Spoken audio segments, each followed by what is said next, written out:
Hi, this is Shira. You are here for the self-love experience, and today I'm going to talk about knowing what it is that we want and to make sure that we are in the right place to receive it. It is okay to have desires. It is okay to want things, to want to experience things, which is the whole point of the self-love experience. Love yourself enough to experience the things that you desire. And I said in another video that desires are not bad things. Desires are clues to things that we want. If you can have the desire, receive the desire, then you also have the ability to achieve that desire. All right. So we're going to look at things that's going on with ourselves every day and how they are hints to know what it is that we want, and also the things that are going on with us every day that is actually stopping us from having the things that we want. Number one, first thing that I want to talk about is joy. Make a list and decide, what is it that brings you joy? What do you enjoy? Being able to understand what it is that you enjoy helps you to figure out what it is that you want, because naturally you are going to want to have more enjoyable experiences. One of the things that I recommend that you do is to create a joy journal. Number two, I want you to pay attention to when you lose track of time. Because when you are engaged in something and you lose track of time, so much so that you are in that zone, you got tunnel vision, you're in the zone, you're in that moment, nothing else matters. You're not thinking about what you're going to cook for dinner at 5 o'clock in the evening. You're not thinking about anything. I mean, this is when you can actually be in some type of small physical, pain or discomfort, and then you push yourself and you start doing something and nothing else comes to your mind except what you are partaking in. All right. If that is something that you have experienced before, and I believe that we all have, I want you to also, maybe on a separate list, jot that down. All right. So we have our first list, joy, what brings us joy. Second list, where do we lose track of time? And you may see that some of those things may double and be on the exact same list. But when do we lose track of time? For an example, when I am creating this audio podcast for you, if you are listening on Simplecast or Apple or Google Plus or Spotify or SoundCloud, when I'm creating this, I'm not thinking about anything else. Nothing else matters. Or if you're watching me right now on the Life with Ant and Shira YouTube channel, then when I'm doing this or anything that I do on the Life with Ant and Shira YouTube channel is an example of something that, one, brings me joy, and number two, I lose complete track of time. I'm just totally into the material that I am sharing with you. So you think about ways and moments when you lose track of time.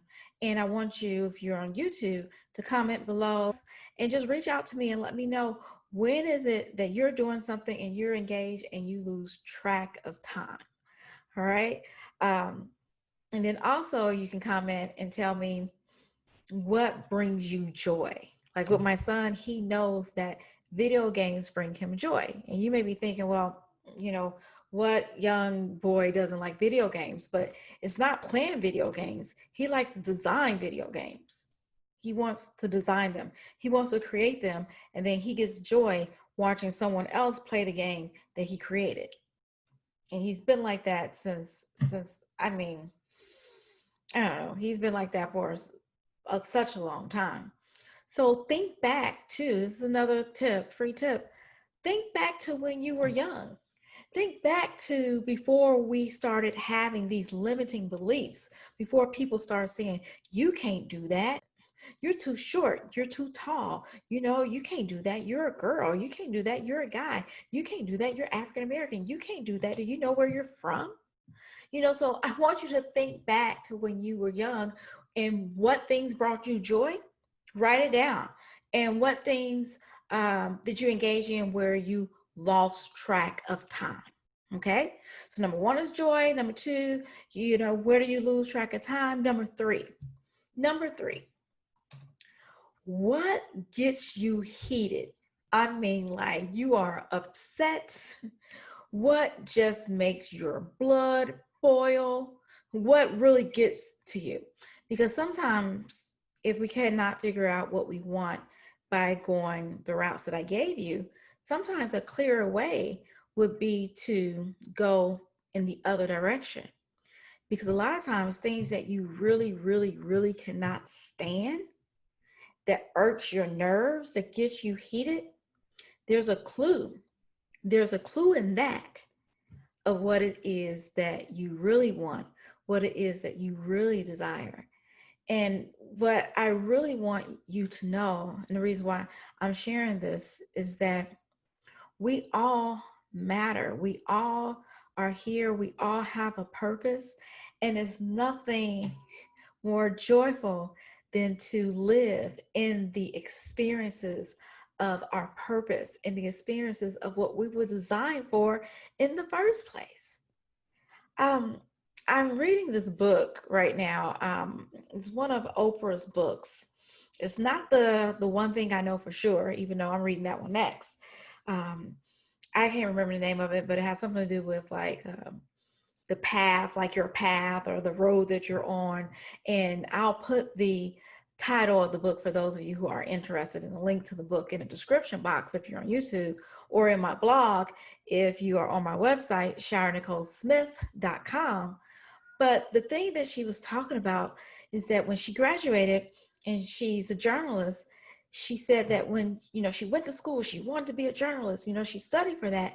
And now she has this career at this great station, but she wasn't able to be herself.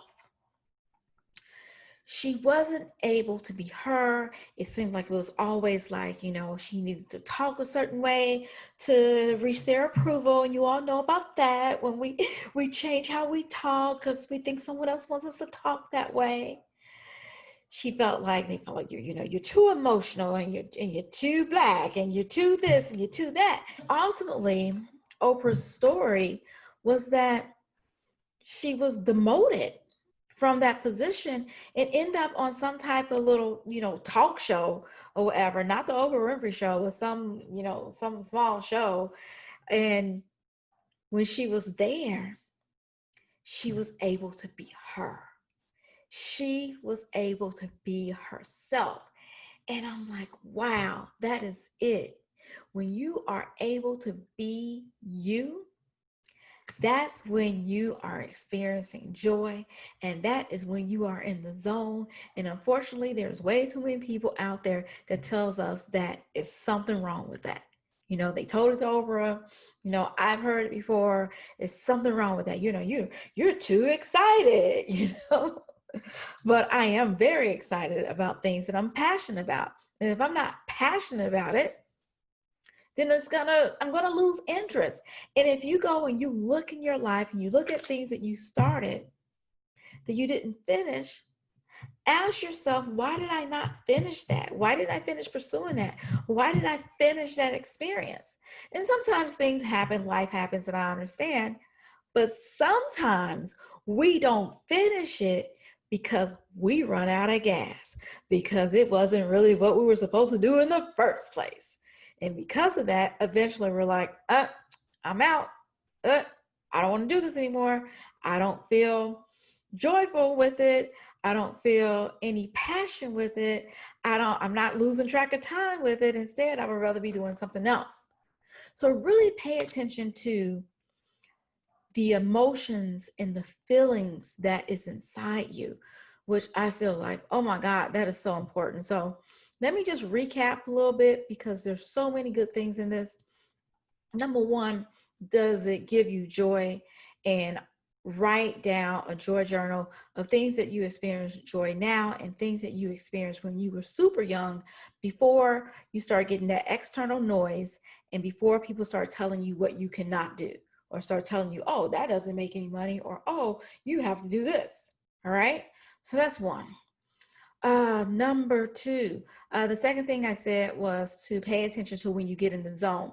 And again, that's probably going to bring you joy, but that's a little bit, I think, even more defined, because when you're in the zone, you've already taken action. You're doing something. You lost track of time. You're just like, this is it. This is my water, because you lost track of time because you're so into it. All right. So that's number two.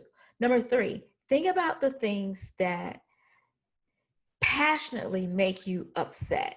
I think I used to hear people call it a righteous anger. You know, what gives you a righteous anger? What is it that you don't like? Because a lot of times what you don't like will give you a clue to what you do like, and what you do want. All right. So think about that. I'm trying to see if I can think of, oh, I sure can. One of the things that really set me off one day, and this is actually for those of you who follow me on the Life with Ant and Shira YouTube channel, one of our most popular series on there is myself and my husband reviewing a reality show called Love and Marriage Huntsville. Well, we actually stumbled across that show by accident, and I'm watching one of the characters, a male character on the show. I'm watching this woman's husband. He belittled her. He just disrespected her. I mean, he's cheating on her and he doesn't care. And he's just being so flippant and rude and disrespectful and manipulative. And just, I mean, he's, you know, it just was bad. And I'm like, what in the world is this mess? To the point that put it on the channel. Because I'm like, hey, we need to chat. Let's chat. What's I'm like, we need to chat. Let's chat. Because what is this about? What is this foolishness? And I really wish that I could just take the woman and say, you deserve better. You are worth so much more than how you're being treated. So that's everything about what I am, everything about what I want, and everything about why I do all the different things that I do, because I'm able to help people. I want to help people, and not in the whole like, oh, I want to, I'm going to go and clean up the beach. I'm not that type of helping person. I mean, I know that sounds great and everything, and I would do it, but that doesn't light me up to go clean up trash on the beach. But if I can counsel someone, I am a coach, I am a teacher, I am a consultant, I am a counselor, I am an advisor, I am a mentor. I want to help you get the things that you deserve. And that type of treatment that I saw on that show was definitely what she did not deserve. No one, I don't care what you've done, you don't deserve that. I'm like, she needs to love herself enough to demand to be treated better, or to get to stepping and to leave that man. You got to love yourself enough, because you don't want to waste your whole life waiting on somebody to be better, waiting on someone to treat you better. You look back, you're 70 years old, and be like, wow, I've been getting treated like crap for the past 60 years. It's like you don't want that. So that's number three. Make sure that you look at what can make you upset, because that can be a direct link to what it is that you want. And then number four, when do you feel like you can be yourself? Like, you don't have to put on a front. You don't have to pretend and act like you're somebody else. You can be you. You can talk the way that you talk. If you don't speak proper English, or you use some slang, and that's how you feel like you in your zone when you do that, then do that. Be you. I remember, and I actually didn't watch a lot of the show at all, but it was the Love and Hip Hop. It was the one, I think it was New York or something, the one that Cardi B was on before she became like super big Cardi B. And in this episode, I remember they were trying to give her speech lessons. And they were like, you can't talk like that. You're starting to get on interviews and different things are happening for you. And it was the funniest thing. So they bring in this woman and she's trying to teach her how to speak. And she said, okay, I need you to pronounce your words like this. And Cardi was like, I'm not doing it like this. I'm going to do it the way I do it. She was just like, forget that. I'm not doing it that way. And it worked. It worked for her. And it was even a wake up call for me because people loved her and accepted her for who she was, for how she talked. And she came and reinvented her words and she's like, okay, and all of that. And then people start doing it. So my point is that you are an original. Be you. And what the self-love experience is designed to do is to teach you to love yourself enough to be yourself. So hopefully you're able to get a lot of great takeaways from this, because I know that even sharing this with you now and listening to myself talk about this, it's even clarifying more things for me. Because Lord knows I have done some things and I'm just like, especially as an actress. I am an actress, and sometimes, you get cast in a role and you're all excited and you did all this to get the job, and then you get the job and you're like, this isn't me. And I know it's not me because I'm playing a character, but this isn't me. It's not utilizing my gifts. It's not bringing me joy, or I'm not losing track of time. Instead, I'm looking at the time because I'm ready to be done with it already. So your homework, if you should choose. No, but for real, I do want you to think about what brings you joy. Jot that down. Notice moments where you lose track of time. Jot that down. Notice things that really just irk your nerves, make your blood boil, get you highly upset. Jot that down. And think about what it is that you are doing when you're able to completely be yourself, who you are around, when you're able to completely be yourself. I love to travel. There's a lot of travel videos on the Life with Aunt and Shira YouTube channel. And when I go on vacation, I feel like I can just totally be myself. I'm not teacher, I'm on vacation, I'm not like mom, I'm on vacation. I'm like, even my child can be with me, but we're on vacation. So it's not like, I have to cook. It's just that. So we learn to travel as much as possible. But I grew up thinking that if you're going to go on a family vacation, you go in the summer and it's just once a year. Then I get with my husband and he's like, let's go on vacation. Like, we just went last month. He was like, okay, well, let's go again. We just went 2 weeks ago. Well, let's go again if we have the time. And that had to totally change my way of thinking, because I'm like, no, this isn't right. You're not able to do that. Can we do that? And then we did it. And we're like, oh, wow, this is really great. So it brings me joy. So we keep doing it. So next week, I want to start talking about the barriers, because some of you are going to say, wow, Shira, this really helped. I know the things that I want. I know what I want to experience. Okay, great. But I want to help you to identify the barriers that are within you that, you've been exposed to, maybe not even consciously. These limiting beliefs that you have acquired over time that will interfere with you getting what you want, even if you identify it, even if you write it down, even if you create vision boards, even, if you get on your knees every night and you pray for it to happen.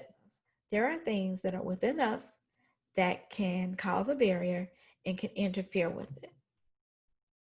And I am going to do an episode identifying what those things are and how you can kick those things to the curb and get them out the way so they are not interrupting your ability to manifest success. So I hope that you enjoyed this. Contact me. I can be found at www.shiranicolesmith.com. Uh, Send me a message there, or go over to the Life with Ant and Shira YouTube channel, subscribe, comment below on this video, and let me know what happened.